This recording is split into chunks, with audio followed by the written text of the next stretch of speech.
Bom, agora a gente vai entrar no novo grupo de gráficos, que são os gráficos de regressão. E a ideia dos gráficos de regressão é gerar gráficos onde a gente consiga fazer, ou consiga medir de alguma forma, a associação entre variáveis. O primeiro desses gráficos é o gráfico chamado de regplot. E a ideia do regplot é gerar um gráfico de dispersão, onde a gente vai gerar, de maneira automática, uma linha, que é uma linha de regressão linear. Eu sei, eu ainda não expliquei o que é regressão linear para vocês. Não se preocupem, tudo que vocês precisam saber é que é uma linha que é gerada, que cria uma função que permite transformar um valor de x em um valor de y. Então, deixa eu mostrar isso na prática. Eu vou colocar aqui um regplot. Eu vou colocar aqui os meus dados sendo os valores do ano de 2019. Eu vou filtrar para o QT desktop aluno ser menor ou igual a 100, só para restringir aqui. Vou colocar que o valor de x é o QT desktop aluno e o valor de y é o IDEB AI. Então, isso vai demorar um pouquinho, mas o que ele vai gerar é um gráfico de dispersão, que é um gráfico de dispersão que a gente já conhece. Né? Aqui eu tenho um ponto para cada escola, e aí para cada escola eu tenho qual que é o valor do QT desktop aluno e qual é o valor do IDEB aí. O que ele gerou, que é novo aqui nesse caso, é esta linha que está passando aqui, que é até um pouquinho difícil de ver.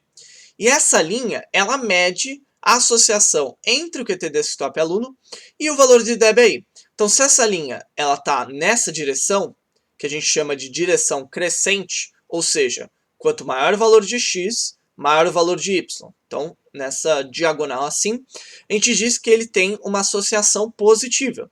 Ou seja, quanto maior o valor de QT desktop aluno, maior é a minha nota de IDEB.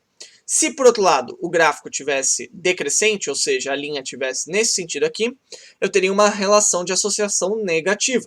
Ou seja, quanto maior o valor de QT desktop aluno, menor a nota de IDEB aí. E se meu gráfico fosse próximo de uma reta, seja ele um pouquinho para cima ou um pouquinho para baixo, eu diria que não tem nenhum grau de associação notável entre essas duas variáveis. Então, nesse caso aqui, o regplot, ele vai, além de fazer o gráfico de dispersão que a gente já está acostumado, ele vai adicionar uma linha, né, com essa regressão linear entre os pontos. E aí, a gente consegue pegar aqui o meu regplot e fazer outros tipos de cálculos. Então, por exemplo, a gente viu como a gente poderia mudar. Vamos supor que eu quisesse explorar esse grau de associação, desktop aluno, e agora eu vou aumentar, se isso aqui maior que 0. Só que eu quisesse explorar essa associação no espaço de log, ou seja, eu converter o meu QT desktop aluno para um logaritmo. E aí, nesse caso, a gente vai ver que a associação é praticamente nula. Talvez, se eu tirar esse cara aqui, ele parece ser um pouco mais positivo. Mas veja que até a curva está um pouco encurvada. Porque aí a gente vai entender como a regressão linear, nesse caso, funciona.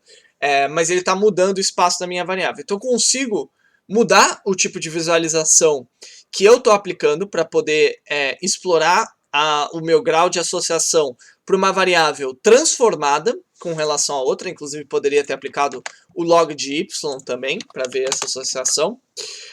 E eu consigo fazer todas as modificações que a gente já conhece. Por exemplo, eu vou vir aqui e trocar para olhar apenas TP, dependência igual a federal, que eu acho que vai ser uma visualização mais interessante. Vou tirar o log, que eu acho que isso não é relevante nesse caso. E aí o que a gente está vendo? A gente está vendo aqui cada um dos pontos da nossa escola e a minha dispersão. Eu vou trocar aqui o marcador. Marker igual a mais, só para ser menos chamativo, né, para a gente focar um pouco mais na linha de regressão. E o que vocês conseguem ver nessa linha de regressão que a gente não conseguiu ver antes? Que ele tem essa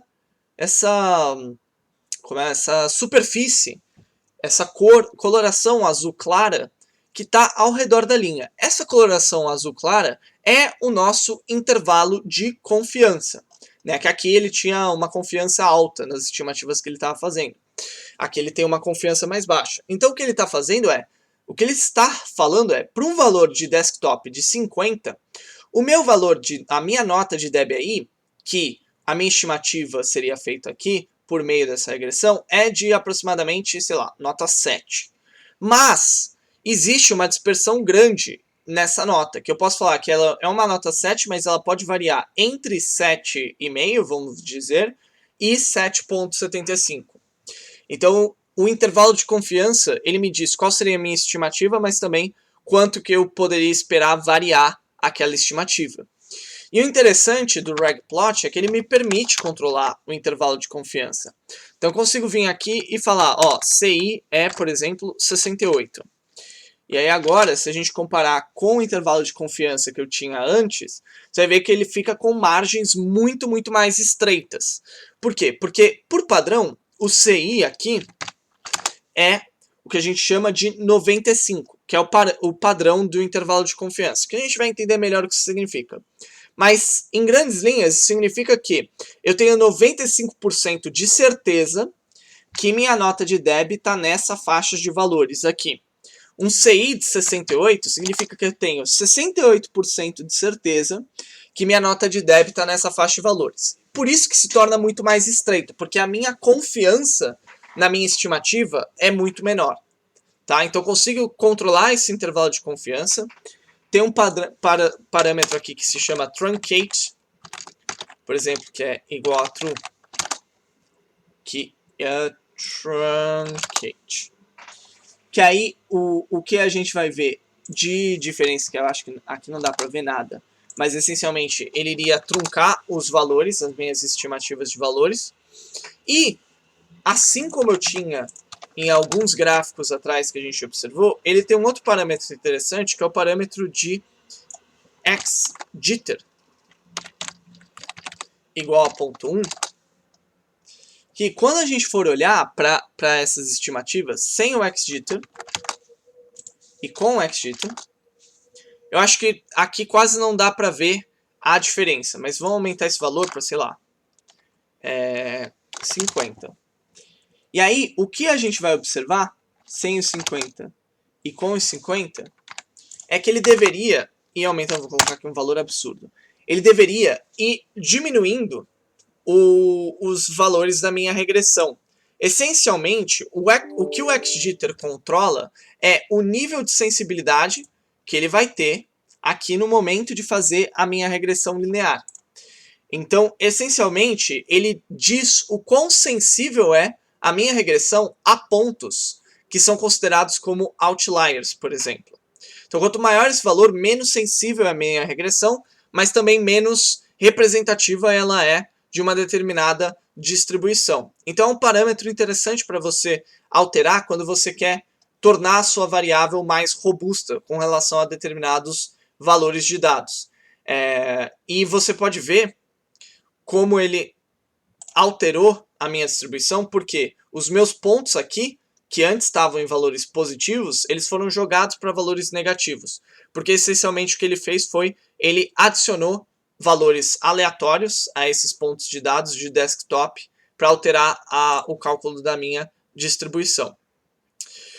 E outra coisa que tem interessante de fazer com o regplot é que aqui, no caso, quando eu tenho uma dispersão, como era esse caso aqui, eu tenho muitos pontos de dados. Então a minha regressão ela acaba não sendo, ou a minha visualização acaba não sendo a melhor maneira de visualizar os meus dados. Então o regplot ele tem também um parâmetro que eu posso colocar, que é o parâmetro de xestimator. Que eu posso colocar, por exemplo, mediana, e aí o que ele vai fazer? Eu vou tirar o meu federal aqui. Ele, para cada valor de DEB, vai fazer uma estimativa, que vai ser a estimativa de mediana, de qual é o número médio, o número de mediana do QT desktop aluno. A minha regressão do eixo X aqui, ainda vai ser a regressão que a gente já tinha visto antes. Mas o que ele vai fazer é, ele vai consolidar os meus pontos no eixo X, de tal forma que agora, talvez eu consiga pensar num outro tipo de regressão que seria mais adequado. Aqui nesse caso, provavelmente, a minha regressão linear não parece ser a melhor para representar essa distribuição. E além disso, o regplot também vai me permitir adicionar um parâmetro, que é o parâmetro robusto. Que assim como o xjitter, ele vai aplicar variações nos meus pontos aqui, de tal forma que a minha regressão se torne menos sensível a outliers, o meu robusto vai fazer exatamente a mesma coisa. Só que ele vai fazer uma regressão robusta a outliers de uma maneira mais estatística do que colocar o valor de xjitter. E aí eu não vou entrar em detalhes em como é essa regressão robusta, mas é por meio de um método diferente, que aqui nesse caso você vai ver que ele vai alterar pouco com relação à minha distribuição e ele vai demorar bastante para terminar. Então eu vou pausar o vídeo aqui. Pronto, ele terminou. E vocês podem ver que a mudança que ele fez com relação às minhas estimativas antes é que, diferente da minha estimativa original, se você olhar para cá, ele diminuiu o meu intervalo de confiança, ou seja, ele está com estimativas um pouco mais precisas, mas ele alterou muito pouco a minha distribuição. Além da distribuição robusta, como eu falei, a gente está observando aqui que a distribuição linear não é a mais adequada. Bom, existe uma maneira de mudar a minha distribuição. Eu posso vir aqui e colocar order igual a 3, por exemplo, e agora, ao invés de fazer uma regressão linear, ele vai fazer uma regressão que a gente chama de regressão polinomial. Então ele vai construir uma curva aqui, que na verdade aqui vai ser uma função do formato f de x é igual a x ao cubo, mais x quadrado, mais x, mais 1. Isso é o que o ordem 3 representa. Isso aqui é a vezes x, mais bx quadrado, mais cx igual mais 1 é igual a f de x. Então o que ele está falando é, o IDEB é igual a uma função a vezes qt desktop ao cubo, mais b vezes qt desktop ao quadrado, mais c vezes qt desktop mais 1. Então ele está representando o valor de DBI por meio dessa fórmula aqui, nessa curva aqui. Que apesar de parecer que a gente tem uma curva que melhor se associa a essa regressão, ele tem um maior intervalo de confiança, especialmente para valores de QT desktop aluno mais altos, né? Mas aqui eu consigo mudar o tipo de regressão a ser aplicado. E existe ainda um outro tipo de regressão que a gente vai ver, que é quando a gente lida, por exemplo, com variáveis categóricas, que seria o caso de, ao invés de eu ter IDEB aqui, eu ter, por exemplo, em auditório. Agora, se eu for olhar o meu regplot, nesse caso, desculpa, se eu fizer isso aqui ele não vai terminar nunca. Deixa eu colocar aqui. Lambda f, ftp, dependência, igual a federal. Então se eu olhar aqui o meu regplot, ele não parece associar muito bem as minhas variáveis, porque essa variável é uma variável discreta. Eu estou variando entre 0 e 1. Para esses casos, o regplot tem um parâmetro especial que é o logistic igual a true, que aí ele vai, nesse caso ele muda quase nada, tá? A regressão, então ele não está funcionando bem, mas é um tipo de regressão específica para quando eu tenho esse caso de variáveis discretas. Então ele consegue construir, além de outras ordens de regressão, outros tipos de regressão, também fazer outros tipos de tipo de regressão, de categoria de regressão para variáveis específicas. E se você olhar o regplot, aqui eu só explorei muito superficialmente tudo que ele consegue fazer. Porque eu consigo, inclusive, passar funções específicas a serem utilizadas no cálculo desses caras aqui. E você vai ver que ele tem vários outros parâmetros que eu consigo trabalhar para que a minha regressão fique o melhor possível.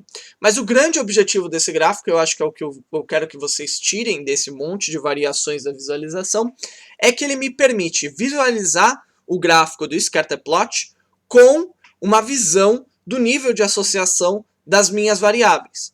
E essa visão do nível de associação eu posso fazer como eu fiz aqui, onde eu tenho a associação direta entre vários pontos, ou como eu fiz aqui, onde eu fiz um tipo de estimativa, ou alterei o tipo de curva, o tipo de forma de associação que essas variáveis têm. Não se preocupem se vocês estão com dificuldade de entender essa questão da ordem da regressão. A gente vai explorar regressões lineares e não lineares extensivamente, mais para frente no curso, mas só para vocês saberem que essa é um do tipo de visualizações que a gente tem disponível no Seaborn.